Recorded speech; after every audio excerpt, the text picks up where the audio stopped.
আসসালামু আলাইকুম। চলে আসলাম উর্মিলা কিচেন থেকে। আজকে সকাল সকাল কি কি করেছি তা আপনাদের সাথে শেয়ার করলাম।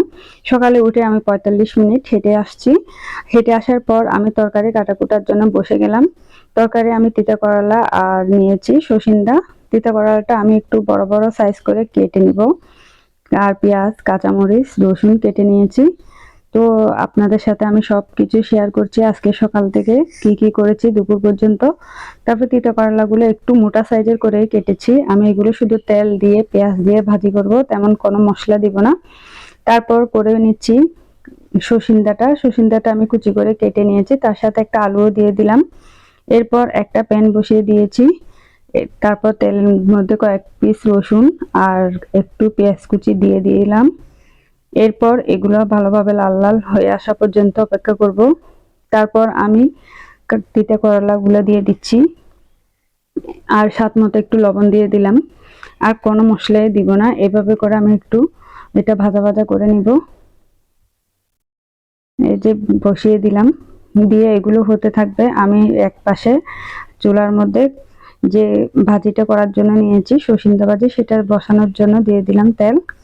তারপর রসুন কুয়া করে দিয়ে দিয়েছি কয়েক পিস, আর দিয়ে দিলাম একটু পেঁয়াজ কুচি আর কয়েকটা কাঁচামরিচ একদম শেষের দিকে দিব।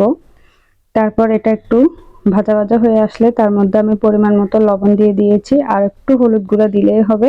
এটার মধ্যে আমি তেমন মশলা দিব না। আর কালকের একটু গরুর মাংস আছে দুপুরের জন্য, তো আমি আর তেমন একটা কিছু করছি না, কারণ সকাল সকাল আমার স্কুলে যেতে হয়।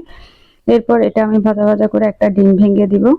ডিমটা দিয়ে ভালোভাবে নাড়াচাড়া করে এর মধ্যে আমি যে সসিন্দাটা কেটে রেখেছি সেটা আমি দিয়ে দিচ্ছি। এই যে দিয়ে দিলাম। সসিন্দাটা নাড়াচাড়া করে একটু জালটা একটু ডিম করে দিয়ে আমি সকালের জন্য পরোটাটা বানিয়ে নিচ্ছি। পরোটাটা আমি একদিন রাত্রে আগের দিন আমি এভাবে করে রেখেছিলাম। এই যে দেখেন, এভাবে করে আমি রেখে দিই। তারপর আমি পরোটাটা বেলে নিচ্ছি। আমরা মানুষও কম, কয়েকটা পরোটা বেললে হয়। আমার মেয়ের স্কুলও আছে, তাই আমি সকাল সকাল পরোটাটা বেলে নিচ্ছি। এরপর এটা বেলা শেষ, আরো কয়েকটা বেলে নিচ্ছি এভাবে। তারপর আমি পরোটাগুলো ভাজি করে দিচ্ছি, আর এই ফাঁকে আমি যে ভাজিটা বসাইছি এটা একটু নাড়াচাড়া করে দিলাম। এই যে তিতা করলাটা আমার কিরকম হয়েছে দেখেন। এইভাবে করে ভেজে আমি উঠাই নিয়ে নিব একটু লালচে হয়ে আসলে। তা আমার প্রায় হয়ে আসছে, ভাজিটাও তিতা করলাটাও উঠিয়ে নিয়েছি, আর পরোটাগুলো আমি ভাজা ভাজা করে নিচ্ছি। তারপর এক চুলার মধ্যে দিয়ে দিলাম একটু চায়ের পানি। চাটাও গরম হচ্ছে। তো এইভাবে করে আমাদের সকালগুলো শেষ হয়, একদম দুপুরে রান্না সহ আমি কমপ্লিট করে ফেলেছি। আর পরোটাগুলো ভেজে নিচ্ছি ঘি দিয়ে।